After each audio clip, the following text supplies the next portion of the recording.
naked shamanism. Welcome to With Insights Radio. I'm your host, Iggy Garcia.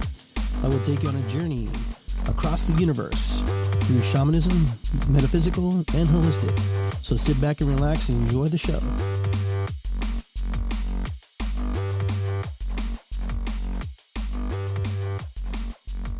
Good afternoon, everybody. Iggy Garcia here, Iggy Garcia Live. I want to welcome everybody to another episode.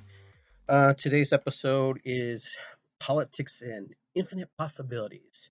I know we've been inundated with politics. We've been inundated with ideals and beliefs and different things that people come up with, and just little things like that.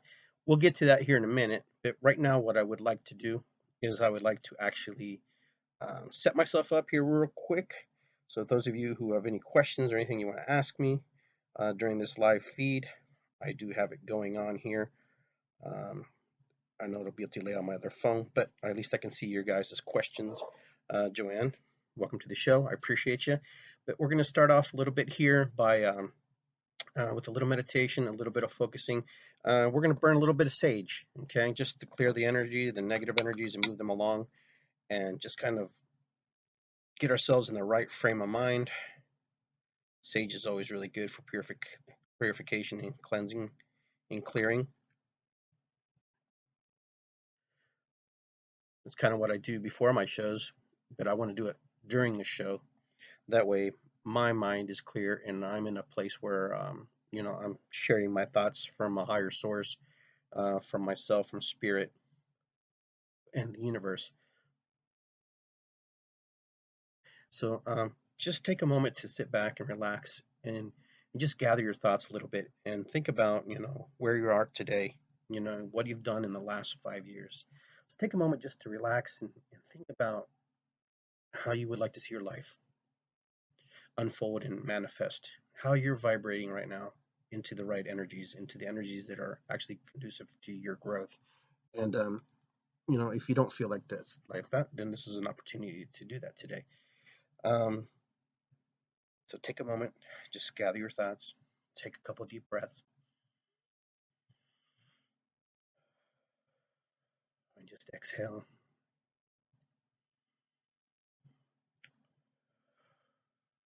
And just let it go. Let yourself go a little bit.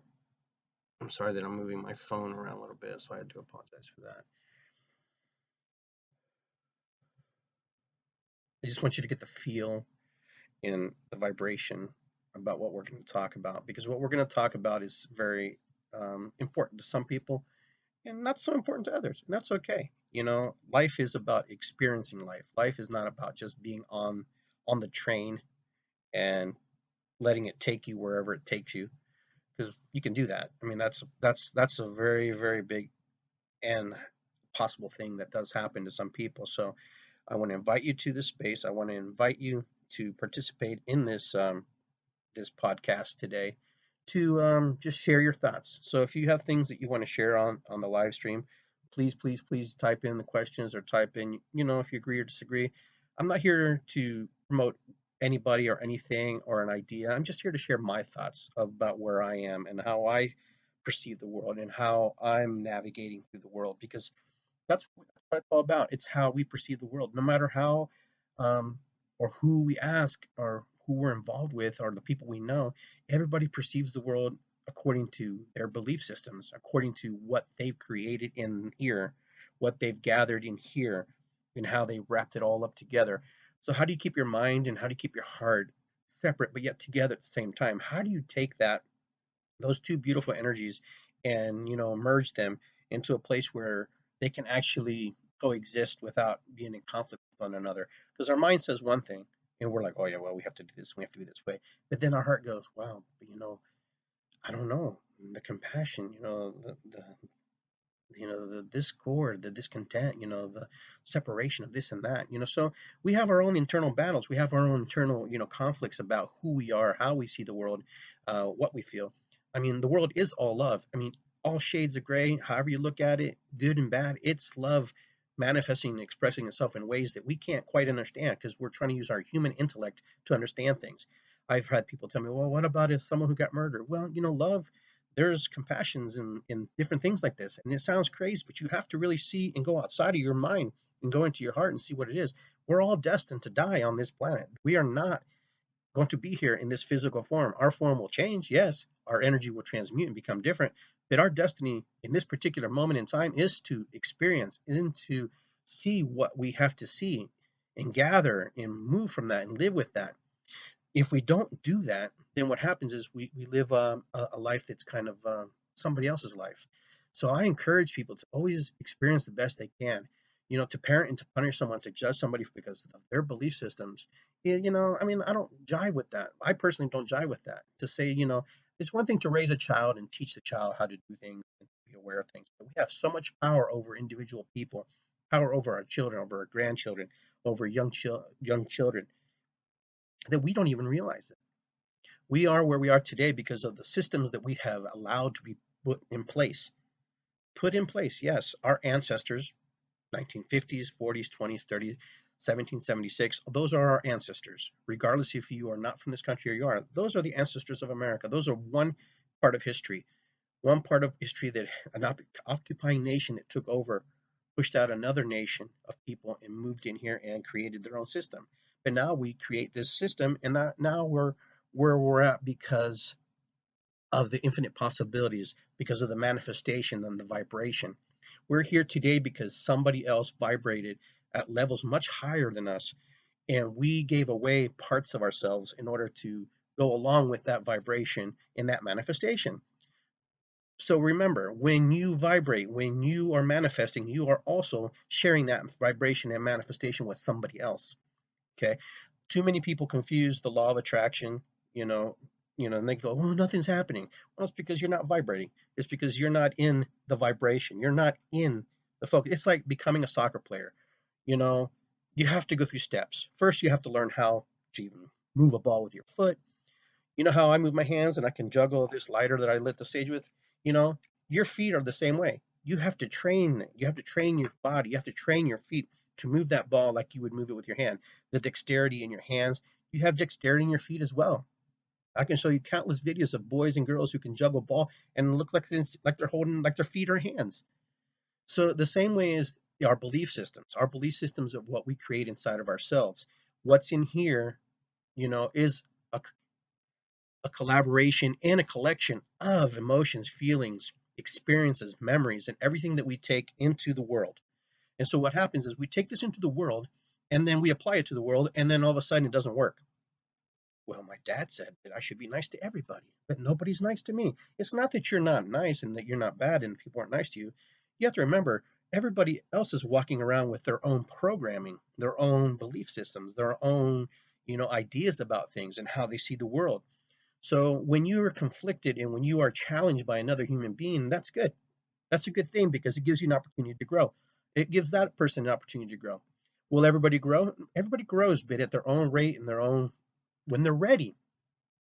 And when you say that somebody doesn't grow or they don't learn, I mean they do, but sometimes their programming is so powerful and so maybe it's corrupted at some levels, and this person just can't quite move from that space.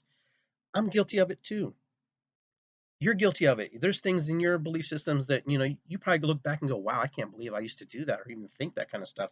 That's just crazy." I know that because I've been there. We're all my relations. We're all in this together. To think that we're separate from one another is a joke. It's not true. But see here, that's projection. I just projected onto you that I said it was a joke. But for me to understand that, my friends here who are on Facebook with me are just part of me, are just over there. No, they're not just over there. We're all in this together. No matter how this outcome goes in this world, we're all part of this world. We're all part of this collective. And this collective works together. This love collective. Love trumps everything. I'm sorry, but love is more powerful than fear, anxiety, and everything. But the thing is, we've never been really raised to see it that way. Some of us were very fortunate, very lucky that we've had parents or grandparents who raised us and say, "Hey, you know what? You can do anything you want. You can be anything you want. You know, just be good to people, and people be good to you." And then on the other extreme, there are other people who go, "No, don't trust anybody. Think about yourself, man. Take care of you, because if you don't take care of you, no one's going to take care of you. You know, and then these are programming. These are all programs. These are the infinite possibilities that other people are imposing upon you. So imagine the infinite possibilities that you could possibly have in this lifetime, the things that you could accomplish if you truly, truly, truly, truly, truly were able and willing to change some of the programming that's inside of you. I am a constant work in progress in that I have to constantly work on myself, because you know what? There is no getting it right. There is no I'm there. Because as soon as I say that, I'm going to go, what the heck do I need to do now? I've been there. I've been a young man saying, well, I made it here. I'm good. Look, I made it. Woohoo. And then next thing I know, boom, something blows up on my face. I'm like, oh my goodness, what do I do now?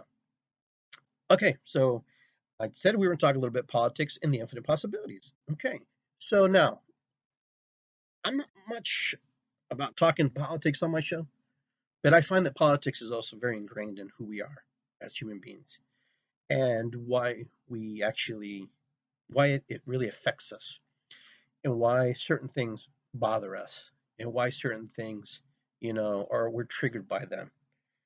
And I believe that it's important to actually talk about politics, to talk about why and where we're at, because if we don't, then how can we move forward into the things we really truly want to see, and truly the things we want to happen? Which candidate is the right candidate for us? You know, that's a loaded question. And I'm talking about all candidates. I'm not just talking about, Hillary Clinton and Donald Trump. I'm also talking about your state representatives, your senators, your local officials, your local laws, and things that you're passing in ordinance and different things. We have to be ready for that. Okay, so here we go. We're going to take a snap at it. We're gonna give it a shot.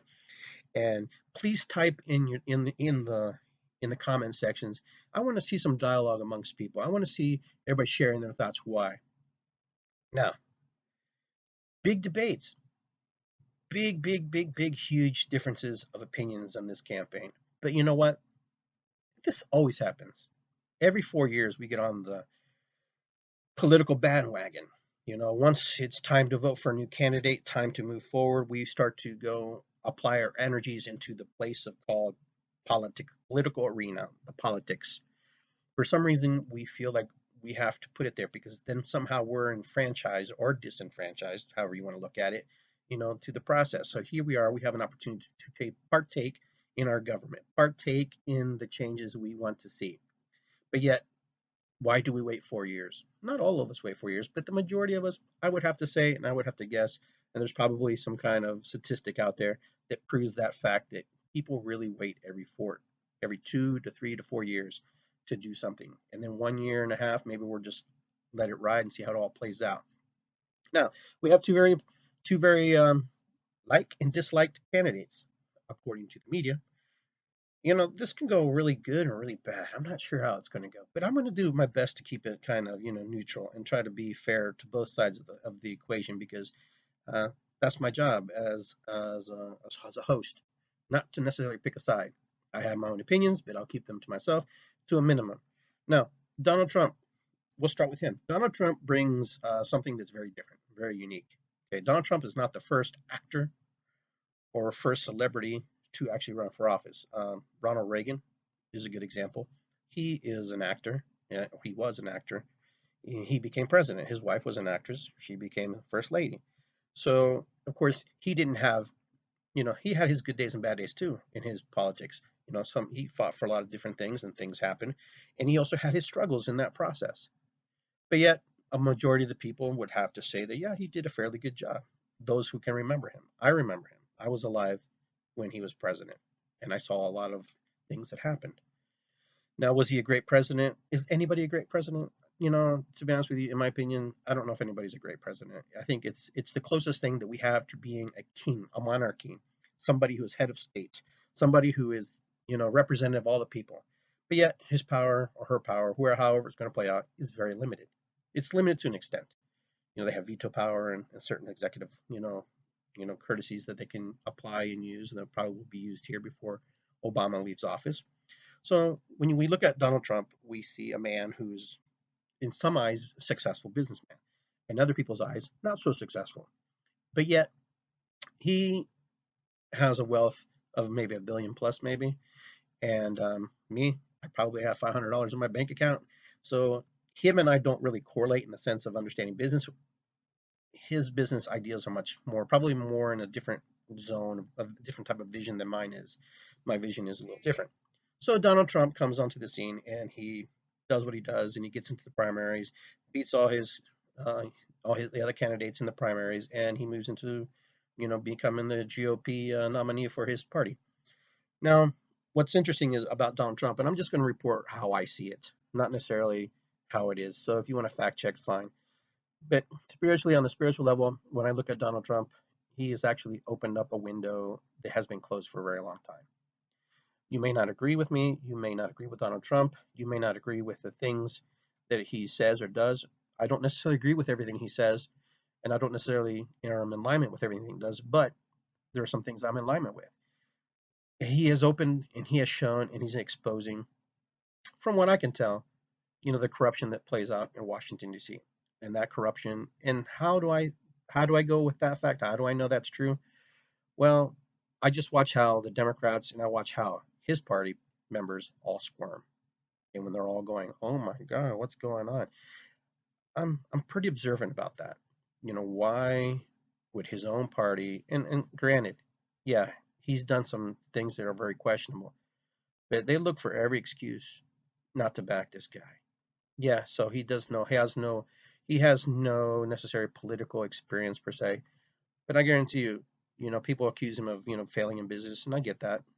And you know what? I failed in business. It doesn't make me less a businessman. It actually makes me a smart businessman. I mean, when you have a business that's floundering and it's not doing well, you close it. You don't keep dumping money into it because obviously it's not going to work. Now, can he apply those principles to running a government? I don't know. You know, the people of America will decide that. I'm not here to decide that. But he has awakened something inside all of us, positive and negative. He has opened up things inside of us that were very closed.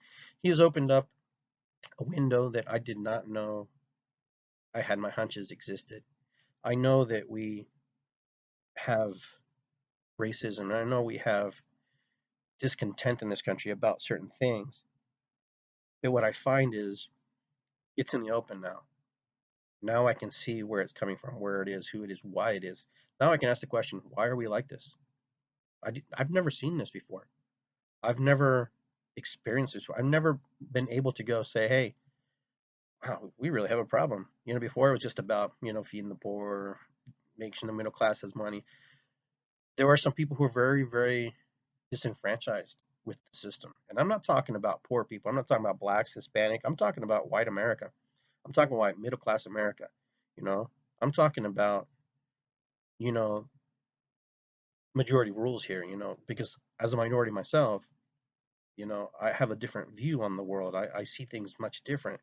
I I come from a place where I've been abused. I come from a place where I've been spit on. I come from a place where, people call me names, but I've been called names by all ethnic groups, not just white people.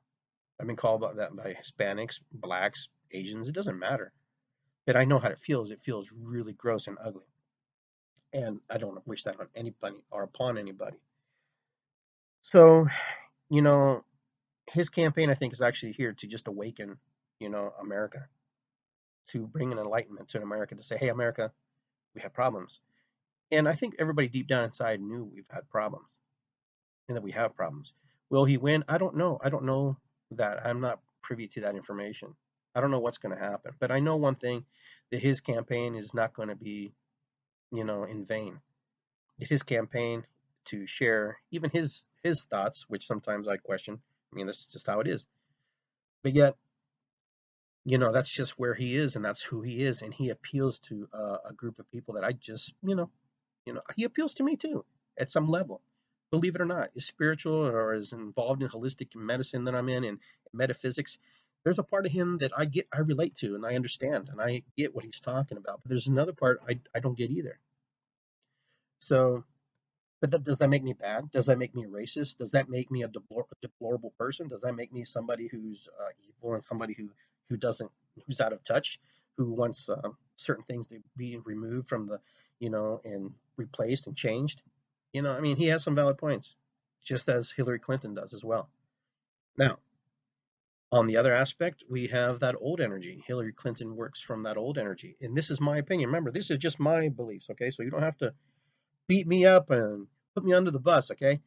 Hillary Clinton comes from a 30-year, actually more than that, her 30-year experience, of bringing and working and campaigning and sharing ideals from where she comes from, her point of view. She comes from that old system that we've been all part of, that we're all aware of. Excuse me. So she and her and other people's involved in her campaign, they're all part of that old energy.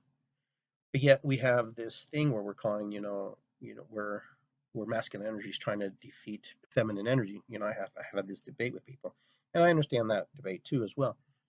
But it doesn't matter if she's a man or a woman. She's still from that energy. She's still from that. She's still from that old process, that old system.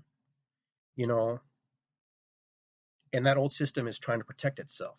And how do we know? Because if you just do a little research, instead of being that negative person that says, I don't watch Fox News, I don't watch Fox News, that's crazy. You know, I don't watch CNN, they're a bunch of liberals, But that's the stuff that creates manifestation. That's the stuff that creates vibration. That's the stuff that creates the infinite possibilities. That's the stuff right there. Right there is a good example of where and why we get stuck where we're stuck in this political process, because we're not open to listen to both sides of the story. We're not open. We're so locked in line in what we hear. Not all of us, some of us, that it's like, if I mention anything about CNN, then all my conservative friends are like, they're a bunch of liberals, Iggy. Come on, man, those guys are just out for Hillary. Blah blah blah blah blah blah blah blah. You know, and then you have the other extreme. I said, did you see that? It was on Fox News. Oh my God, I can't believe you watch Fox News, Iggy. I thought you were better than that. I've had someone tell me that. Fox News is just a bunch of crazy. I was like, and I'm thinking to myself, wow, how do we stay informed in this process? How do we stay focused? How do we even gauge an opinion if we're only going with one opinion? It's like going to a doctor. Says, oh, yep, you know what? You need surgery. We need to operate on you. And you're going, okay, let's do it. And then you go to your friends like, why are you not getting two or a second or third opinion? Oh no, but the doctor said he's a doctor and I should listen to him because you know what? The doctors are always right. And if the doctor's not right, then I'm not a doctor, so I don't know what's going on. Uh, Second, third opinion might be important before you have surgery on yourself. I would think so. Politics is no different. You have to have second, third opinions. And once you made your decision, then stick with it, and honor it and hold it. I remember I was talking to my father-in-law.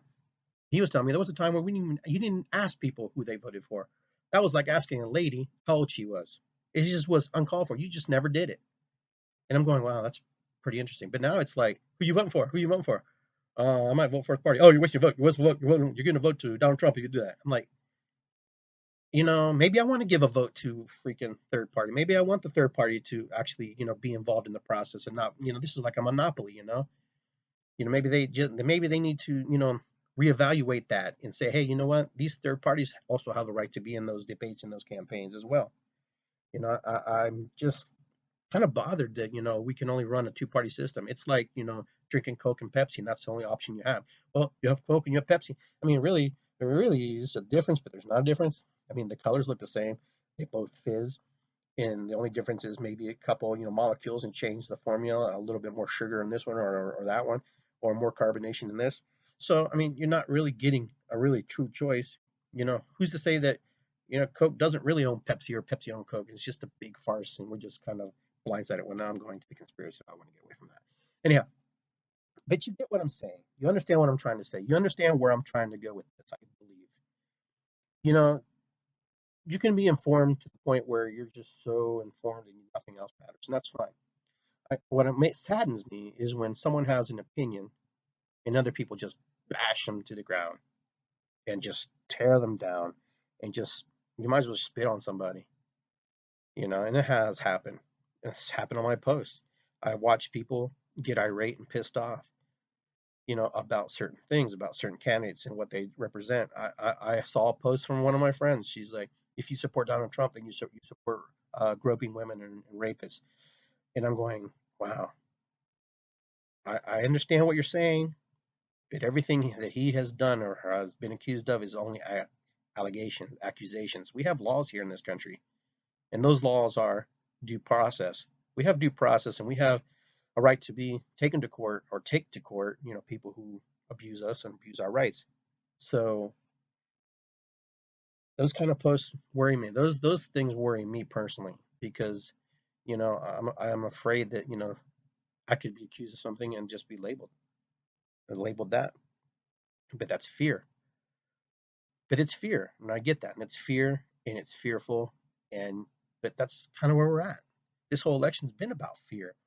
That if you go with Donald Trump or you go with Hillary Clinton, if you go with Hillary Clinton, then you're going with, the old system. And if you're with the old system, nothing's going to move forward. And we're all going to be where we're at. If you go with Donald Trump, then we don't know where we're going to end up. He's going to push the nuclear bomb. Do you really think that any of these two candidates would push the bomb? I don't think any one of these two would actually push the nuclear bomb unless they truly, truly, truly, truly, truly, truly had. Just to push it, no. I just think there's too much at stake. And to say that the guy would do this or she would do that, no. Now, we talk about experience. She has experience, and her experience is actually coming out in the WikiLeaks. So every day you get to watch her, what her fumblings through, and how she runs her administration, how she ran her office. So we get privy to that. But we don't get to see it too much in the media because a lot of people watch the media because it's so muddled with Donald Trump's agendas and one of the things that he's done in his 11 years ago, 10 years ago, 5 years ago, him groping and touching women inappropriately. Maybe he's touched men. I don't know. But regardless, we kind of get blindsided by that. So which one's more important? I say they're both important. It's both important to address, but I think there has to be addressed fairly, and the media should be, you know, they should just not pick sides, man. They should not say, well, Donald Trump. The media is there to report as it's seen and how it plays out and retract if it's incorrect. The media should never be used, in my opinion. This is my opinion, my full-hearted opinion, to pick one candidate or the other. I don't care who you are and what you have a sworn oath to what you do as a reporter, as an investigative reporter, as a columnist. You can have your opinions, that's fine, but you're not a normal human being anymore once you become someone in the media. You're not. I'm not a normal human being anymore in this. And the fact is, when I'm on this radio show, I have my opinions or what I share, and I have to stay in step and align with what I believe in and stick to it. I can't veer too far one way or the other. Now, I have my candidate in my mind. Who am I going to pick? And that's my choice, and that's where I am, and I am as a human being in the right. I don't have to share that with anybody. I don't have to tell anybody who I'm voting for or why I'm voting for. I'm just going to. Now, when you're there in the voting booth, you do what's best for you. That's all you can do. In this time in history that's playing out, the only thing you can do, that we all can do, is pick the candidate that most aligns with us, energetically maybe, or maybe the vision. For me, it's more about vision. It's more about where we can go, what we can accomplish, what we can, create, co-create. And, my candidate has to be able to have at least foresight with that. My candidate has to be able to say, hey, you know what? There are potentials. There are infinite possibilities. Do any of these candidates possess that? It's yet to be seen. But you know what? There are candidates who are able to share that. I need a candidate that says, we're going to do this, we're going to do that. We're not going to do this, and going to do that. And then I have to have a good reason why. Because, when I hand over my power, okay, my sort of, it's not really, I'm not handing my power, but I'm handing a piece of myself to a congressional candidate, to a presidential candidate, to a senatorial candidate, to a local official. I'm giving them the right to represent me, a right to say, Iggy Garcia and a bunch of his buddies in the 15th district want this to happen. But of course, just because I want it to happen doesn't mean it happens. Because at some point, my candidate also goes, well, maybe my constituency doesn't see it this way. Maybe I'll do this and then later give them something else, you know? So, that's what candidates do. That's what, political officials have to do. They have to listen to their people. Sometimes we have to tear down the system to build up the system, build up a new one. Because if we don't tear it down, then how can we rebuild it? You can't, you're only patchworking at this time. If you have an old building, the only thing you can do to that building is piecemeal it, patch it back together, and that's all you can do. but the infrastructure, the foundation, and everything is still weak, still not conducive to that building. So sometimes you have to tear it down and build up. But sometimes, here's what happens.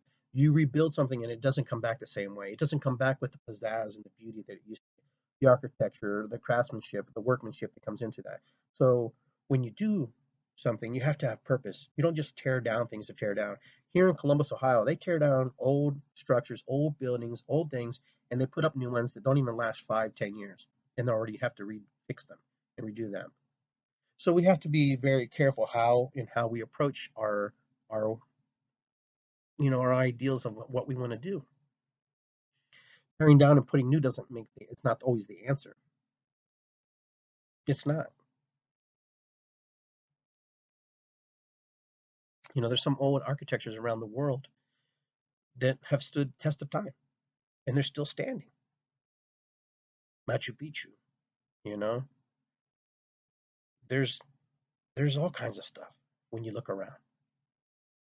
You can go to Italy, you can go you can go to France, you can go almost anywhere in the world and you can see this old architecture, this old ideals, these old belief systems, these old energies, which are actually new too, because we still use some of those. But there's beauty and so when we build a new America, when we start to expand, when we start to grow, I want to see something that we can. It's kind of like adding. It's like building a computer. Okay, you add places where you can add some more space to your to your system. You don't want to be locked in. Eventually, your system will have to be replaced, but there should be able to expand. We should be able to have room for expansion, those infinite possibilities to create, to vibrate. I think right now America is vibrating very profusely and very powerfully, and they're both sides want to change. I mean, that's very evident. What that change looks like to either side is to be questioned because the Democrats see the world in one light and the Republicans see it in another. So how we take that vibration and how we use it is going to be determined here in November when we decide to vote. Some people say our vote doesn't count because the Electoral College makes the final decision, and if the Electoral College can't make a decision, then it goes to Congress. If it goes to Congress, then it moves on down the line, kind of like with Gore and Bush, kind of the same way. I want to say hi to everybody on Facebook. Hi, Gaylord, Joanne, everybody who's on here, Natalie. Thank you guys for joining me and being on here, and I appreciate your comments. And you know, I'm not sure who's going to win this election, but no matter what happens, I have to be prepared and ready to move forward. I have to be ready to adjust to either a Donald Trump administration or a Hillary Clinton administration because it's pretty obvious it's the way it's going to go, one or the other. I'm not sure how America is going to decide and how they're going to be and what they're going to do, but it's the facts, and that's where we're at, and that's how it's playing out. Now, you know, Hillary Clinton happens to be a female, so we talk about that female energy. So we talk about masculine versus the feminine. So now we're in that debate. The masculine wants to tear down the feminine, and we talk about ISIS, how we label the Islamic State as ISIS versus the Islamic State. You know, ISIS female goddess, so in her energy, is in the play, and the masculine energy wants to tear it down. So I hear a lot of different theories and a lot of different things, and a lot of astrologers try to explain to me this concept and this stuff. But I'm not sure. I'm not sure what's going to play out. I'm not sure what's going to happen. I just know that we're going to move into a time that's going to be very different because I guarantee you, if Trump's going to do all the things he says he's going to do or wants to do, it's going to be difficult. I'm going to see he'll probably be able to do some of it, and I see that, and that's good. And then Hillary Clinton, she's going to do some things that are up, coattail the things that are already in process and keep them moving forward. Because remember, they're called parties, they're called agendas, they're called my group, they're called hey, let's do this together, and let's work together. Their world is their parties. They don't know us outside of what they do. Donald Trump or Hillary Clinton. They don't know us. They don't know as much as they say they do. I don't believe that. I don't believe that Hillary Clinton's in touch what goes on in my life. I'm not too sure that Donald Trump is in touch with what's going on in my life, except for being in this campaign and they can see and work. Sometimes when you're so engulfed in what you do, you forget what it's really like to be out in the street, to be out on the beat, to be out, to be at the bar drinking, to be out eating chicken wings, to just have fun with friends, to go to the amusement park. I mean, it's very difficult for these people to do the things that they used to do, like they used to. And all of a sudden, they're encapsulated by this party, this system, this machine, and they are part of the cog, and they move the pieces and the parts as much as the parts and pieces move them. So for me, Hillary Clinton and Donald Trump do not relate to me anyway. They don't have a clue how Iggy Garcia struggles every day. They only have forecasts and polls and statistics that say how the majority of us live. I'm may not be a rich man, but I'm not a poor man by any means. I may not have $1 billion in my pocket or 22 million like maybe the Clintons do. I don't have that. These are rich people. Clinton's rich, Donald Trump's rich. They have money. They live at a different mentality and a different place in their mind. They have a whole different, scenario. But here's the thing: they have the money to forecast and create visions for us that maybe we don't agree with. So how do we, as human beings, how do we, as Americans, say, "Hey, I don't want to do that. Why do I want to do that? That benefits that guy, or that benefits you, it benefits them." I mean, I don't relate to Donald Trump. I don't relate to Hillary Clinton. I kind of jive with one or the other. Yeah, I kind of pieces and parts fit in there, and I get that. But honestly, Hillary Clinton and I are far extremes, and so as much as Donald Trump and I are far extremes. Um, they both have done things that I would be afraid to even think crossed my mind, and they both had to make decisions that are very difficult for everybody. For their businesses, for the country. You know, it's but to walk in somebody's shoes is completely different than to just observe them from afar. But yet, he's still me. I'm still Donald Trump. I'm still Hillary Clinton. They're a part of me. They reflect back to me aspects of myself, which is that's I think that's what scares people. I think that's what people get kind of bothered, that Hillary Clinton reflects back to them some aspects of themselves, and then Donald Trump reflects back to them some aspects of themselves. So when you look at Donald Trump doing certain things, playing however he's playing, and then some people do that, and some people are going, "Ooh, yeah, I've done that." Oh, or "Ooh, oh my God, I wouldn't want that." You know, the mirrors don't fall too far from the apple tree. You know, when I was talking earlier about if you support Donald Trump, then you're a rapist, blah blah blah. Well, if you support the war, then you're a warmonger too, right? Because we technically, in a roundabout way, are supporting the wars that we're in and the people we're fighting. So, we have to stop with the labeling. You know, we need to put blame where blame is if there's going to be blame. These people who actually made these decisions, these executive orders to actually hurt other human beings, to kill other human. They're actually killing people. That's what I don't know if people get that. I don't understand if people understand they were actually murdering people. And we're not just killing, we're murdering people. And this is my opinion on that particular topic. We're actually bombing people, and innocent people are killed in the process. And America is the only country that dropped an atomic bomb twice on a country. And I believe they interviewed or they asked several presidents if they would have done that again if we were in that top. And some of the presidents said yes, they would do that. Something to chew on. Something to chew on. Something to really chew on. That our president would do that. I mean, did he have no choice? I don't know. But, you know, and I get that we need to vet people, and I get that we need to, make sure we're safe. And I understand that, and I get that. But where's the line? Do we create? This is very historical stuff too. When you start to get into the Crusades and the battles of the Christians and the Muslims, it goes way beyond where we're at today. We're here today because of ancestral, decisions. And I guess that's where I'm trying to get at. I'm trying to get at is what's going to be our ancestral decisions? What are we going to decide as human beings? What are we going to do to make this a better place to live, better world? I can't complain. My life's not a bad thing. My life's good. I have things that other people don't have, and I don't have things that I wish I had, and I can't. I don't. Whatever, regardless. But what are we going to do as human beings to make this a better place? Are we going to fight each other every day because we don't agree? It's okay not to agree and disagree. That's fine.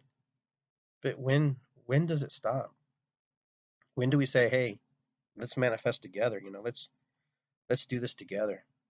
When does it stop? I don't know.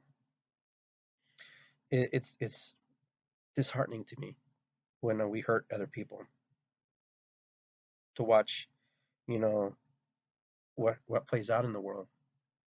And yet we know right from wrong. We know better. We know what will happen if we hurt people, if we do this. But yet we still do it. And that's the part that bothers me. That's the part that I can't quite grasp.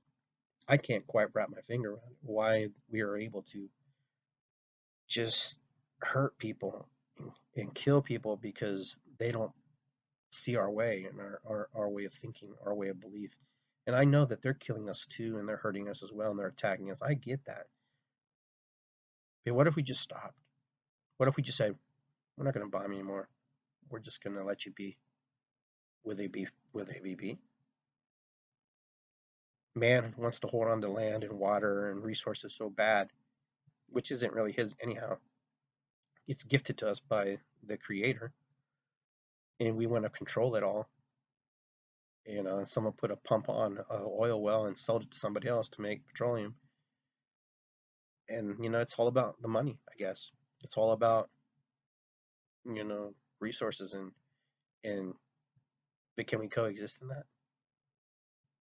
I hope that our leaders, whoever that leader will be, sees that I don't want my son or my grandchild to go to war for a bunch of people who are just going to sit on a desk making decisions.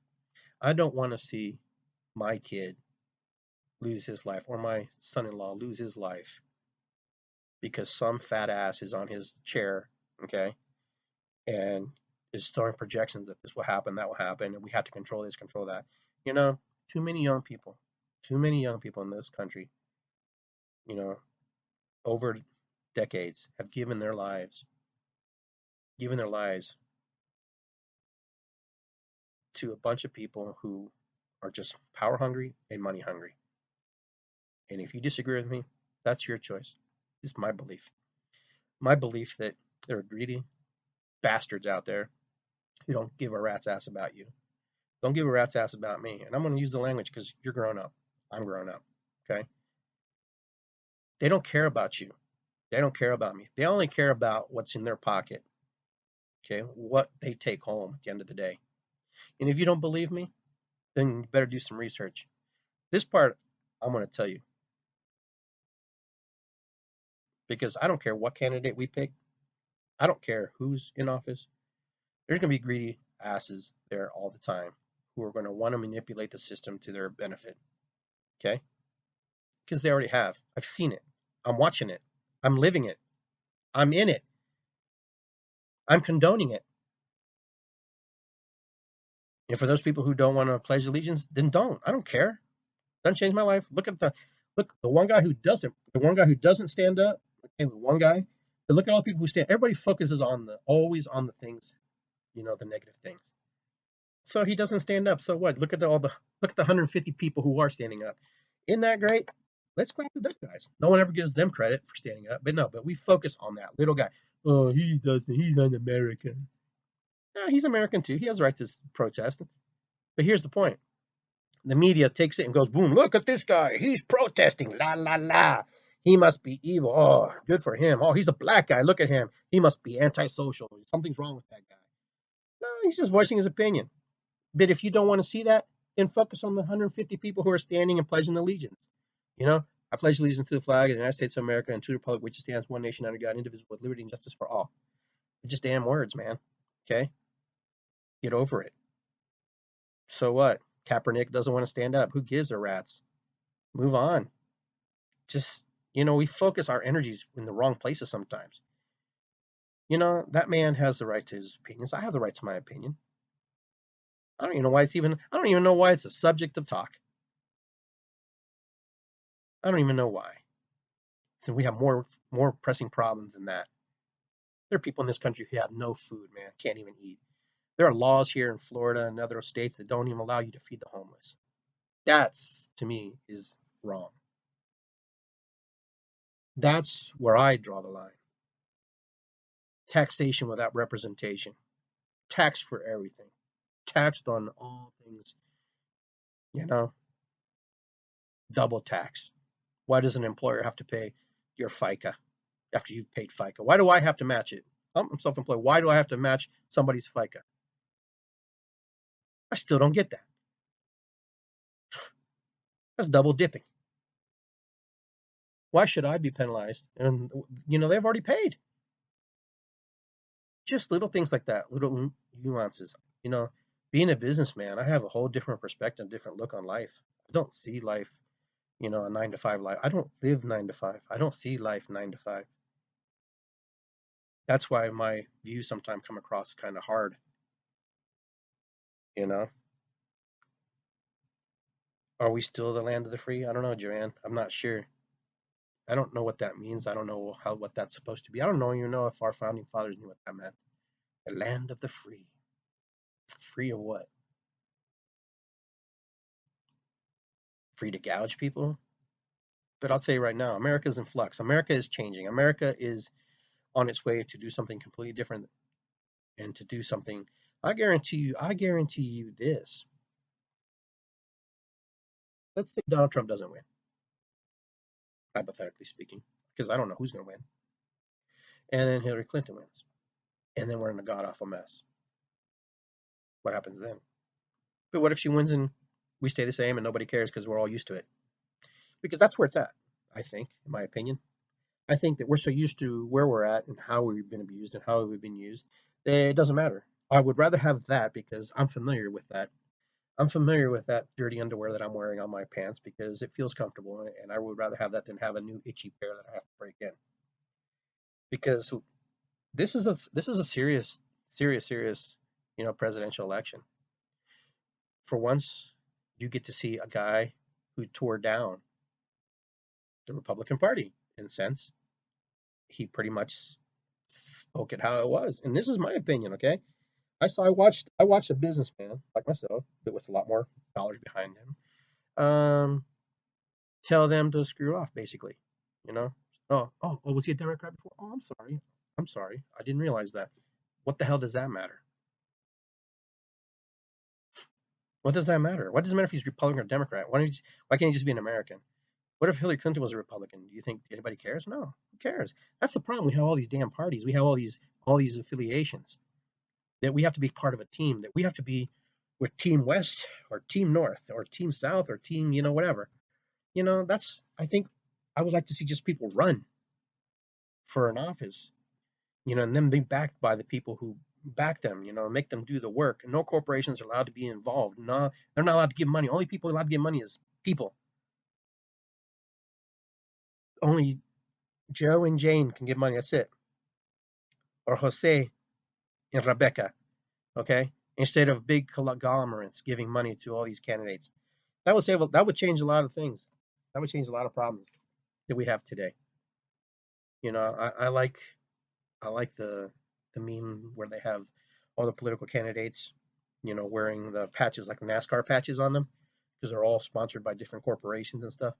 I mean, it's kind of true if you think about it. When you start to do the research, when you start to look, and you start to, you know, dig down inside.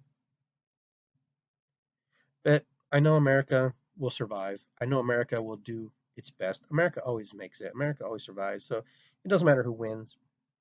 It doesn't matter what happens. I just know that we have had an awakening. We have awakened. And I think what I'm hearing and what I'm seeing is people don't want to make the mistakes that they made in the past. Okay. We compare Trump to Hitler, but I'm going to tell you right now, Trump is no Hitler. I don't care what you tell me and what you say, because Hitler killed millions of people. I have not seen Donald Trump kill one person. Okay, that's that's defaming somebody. That's just uncalled for.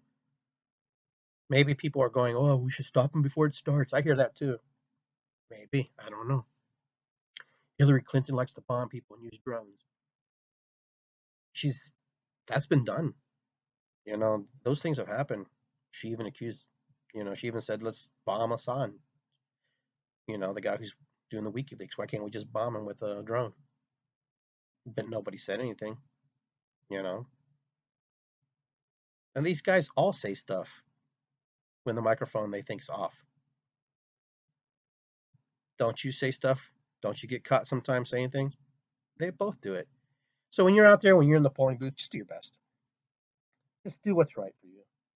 I can't tell you who to vote for. I'm not going to tell you who to vote for because that's not what this topic was about. This topic is about infinite possibilities, what America could be, what America could become when Americans stand up to the plate and say, hey, we've had enough. Okay? When we don't want to see the same players in there all the time. That's America that I grew up in. That's America that I know. The protests. I remember watching people marching down High Street as a child, in protest. Where are all those protesters now? Where are all those people? I'll tell you where all those people are. Most of them are in political offices right now. And some of them have done good things, and some of them, I don't know. They just stopped. Being a hippie wasn't cool anymore. I don't know. But remember, those people in the 70s are now running your government. The same people who were protesters and chained to cars and walking, I'll be honest with you. The only thing I'll be honest with you with is I really like Bernie Sanders. Okay. But he's not in it. He decided that he is no longer a viable candidate for the cause. And did I like him 100%? No. But I would have liked to have a third option. That would have been nice to see him in there because that would really mess things up. That's how politics should work. Put them all in there. I'm sorry. Put them all in there. Let the people decide. Just have a general. Why do we have all these primaries and spend all this money and all this crap? Just put them all in there, have one big popular vote, and be done with it. Stand by what you are. Stand by your belief system. Stand by your laurels, your convictions. You know, not what the party does, what the party did for you, but who you are as a human being, what you're going to bring to the process, what you're going to do for me, her, him, America. I don't even like calling it America because I'm from South America. So I call it the United States of America, USA. What you going to do for USA? Okay. I'm very fortunate to be a naturalized citizen, and I'm very grateful for that. But I was just like those people. They say we're going to deport. I had to go to deportation processes when I was in high school, actually. Before I got right into high school, and that's the way it should be. If you extend your visa and you stay longer, you should go back home. I'm not going to argue that fact. I didn't like it then, but I understood then that we had to go. But we do have due process here. We do have a system that's somewhat fair. And they judged us and they tried us and they tested us if we're viable citizens, if we could be viable citizens. And we passed all those requirements. I knew who Abraham Lincoln was. I knew who the 16th president of the United States was. I knew who my congressional leaders are. I actually, was an asset to them. That's what they said. I was an asset. My family was an asset, and that's why we got to stay. You have to be kind of assimilated. I mean, you don't have to leave your belief systems and your culture behind, but you have to become part of the melting pot. You have to melt into it and share your story, like I'm sharing with you. You have to go in there and go, you know what, America, embrace me, take me in. I'm different, but my difference and my uniqueness will make this pot and this cheese taste much better. you know. I ran for office in 2004. In 2002, I got disqualified because of petitions the way I didn't write them; they weren't written properly. That's the system. That's how it's done. Kind of like Obama. He disqualified a lot of candidates when he ran for his Senate seat. Most people don't know that. Do a little research, you'll find out. If I got disqualified the first time, but the second time I came back, I was prepared in 2004. And you know what? I had no political experience, but I knew one thing: I wanted to make a change. I wanted to do something because other people were afraid to do it, because no one wanted to stand up, and nobody wanted to run against an unopposed candidate. As soon as I ran, as soon as I made the decision to run, they put a candidate in there. This is how politics works. Okay, as soon as you start getting some momentum and some movement, they try to sabotage you. Oh no, why? Because I wasn't part of their gang, even though I was a Democrat, but I wasn't part of the group. So let's put all our group friends in. And I've sent pictures. I have things on my Facebook page. You can look at my photos. You can see the statistics. I had like 9,767 votes, and 9,000 of those votes were in Franklin County. That's almost 10,000 some people who said, let's give this kid a try. Let's give him a chance. But it was an experience that I'll never forget, to watch people ask you, what are you going to do for me? What can I do to help? What can I do? I don't know you. What gives you the right to run for office? Why are you running for office? You have no experience. I said, well, you know what? I've gained experience running for office. I lived in America. I suffered. I've been without. I've been poor. I've not had food. That gives me experience right there to want to make a difference and a change. Not some guy pushing policies and riders through Congress and House bills, okay, and benefiting themselves and their friends.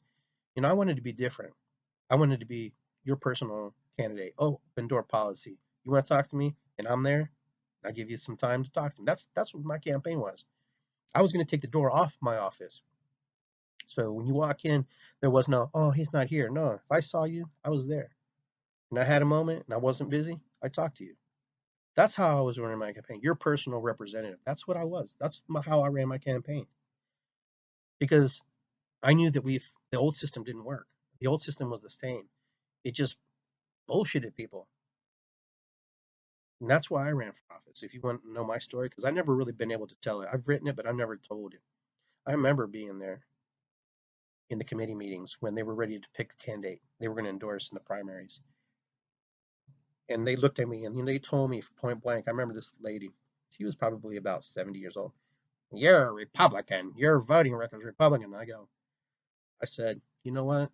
That's the problem right there. So this is why we can't move forward. This is why the Democratic Party can't move forward. That kind of thinking right there. That we have to be the Cleveland Browns all the time. That we can't move over to the Bengals section. We can't move over to the Dallas Cowboys. That we have to be part of one team only. That we can't be American citizens running for the proper causes. That's why I ran for office, because I wanted to let them know. I wanted them to hear what I had to say. And when I told that committee and I said, you know what, this is a nonpartisan election, and you're not supposed to endorse anybody in these primary elections. And the three of us were sitting there, and they asked me, "Do you know what gerrymandering is?"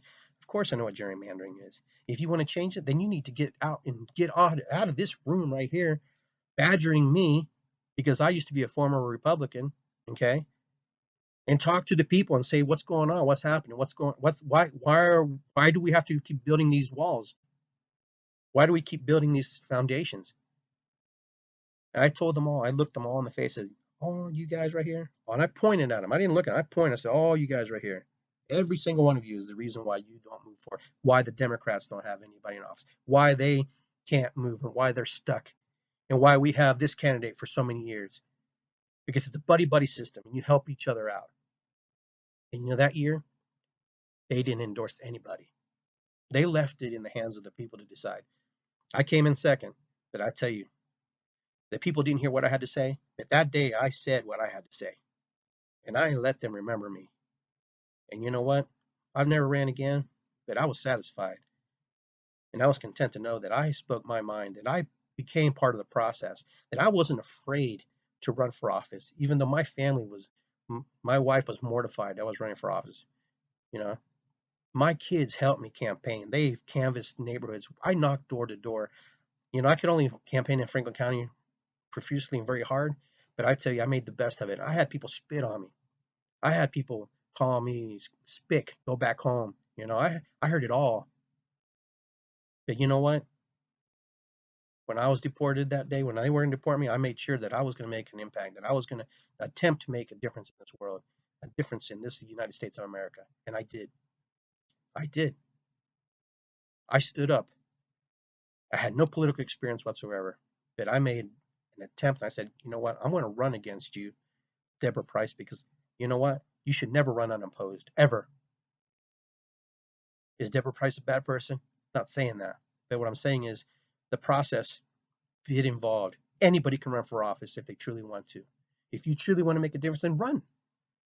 If you got $10 your name, who cares? Run. Get your name on the ballot. You only needed 25 signatures from a Democratic group. You know, you always get a little bit more, and you get on the ballot. And most people don't know that because people aren't engaged in it. Those of you who are inspired to run for office, do it, man. I encourage you. There's a miracle waiting to be exposed, waiting to be shared somewhere out there. There's a vision, a foresight waiting to be just explode out of somebody. And we're so afraid that if we open our mouths, you know, then no one's going to hear us. That they're going to laugh at us.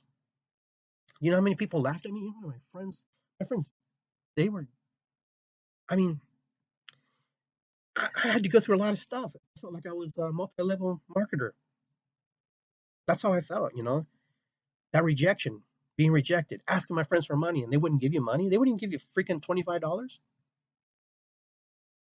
And my friends who had businesses wouldn't even give me a dime because they knew me one way, another. But you know what? People who didn't know me took a chance, took a gamble. And those people, I'm grateful for them. But I'm also grateful for the people who didn't give me either because it made me work harder. It made me want to improve. And you know what? I can proudly say that historically now, my name is on history books.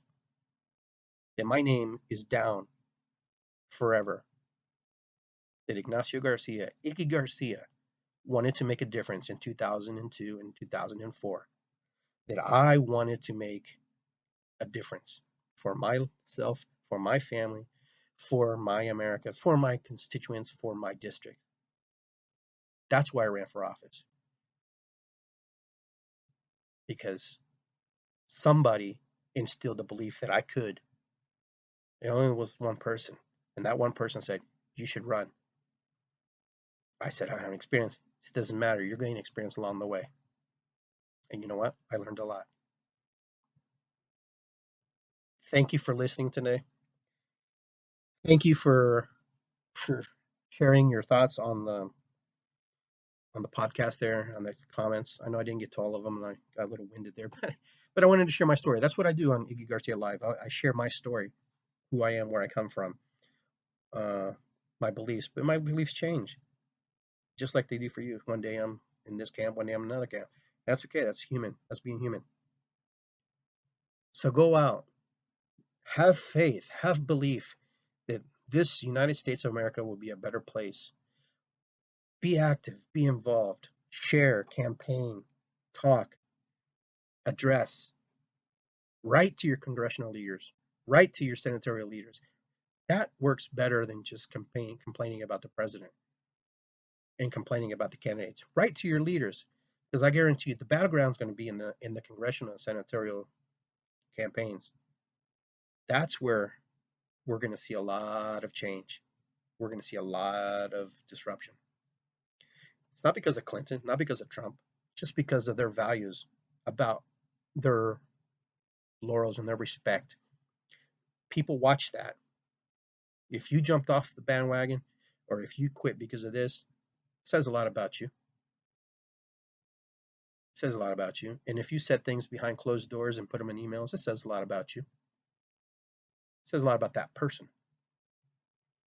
So when you vote, when you're in that booth, think about the congressional leaders. Think about the senatorial leaders. Think about your city officials, state officials. Because you know what? Those votes count. Now, if you don't want to vote, that's exercising your right as well. That's a voice. A silent voice is as powerful as one spoken. Never forget that. So if you don't want to vote, that's your choice. And I will never, never condemn another human or another American for not voting because that says a lot also. And they have the right to complain. And that's a complaint.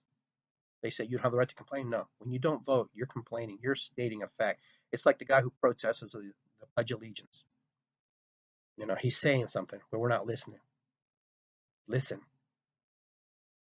So go out, do the best you can, be the best human you can. It's all love. Love one another. Just be at peace with where you're at and work in the moment. Be in the moment. Love each other. I guarantee you. Like my good friend Ananda Love says, my love is constant. Keep it real. Keep it love. Keep it going. Thanks, guys. You have a great day. And I will see everybody next time on Iggy Garcia Live, iggygarcia.com, on Facebook, and I'm on Instagram. 1 minute changes. I will talk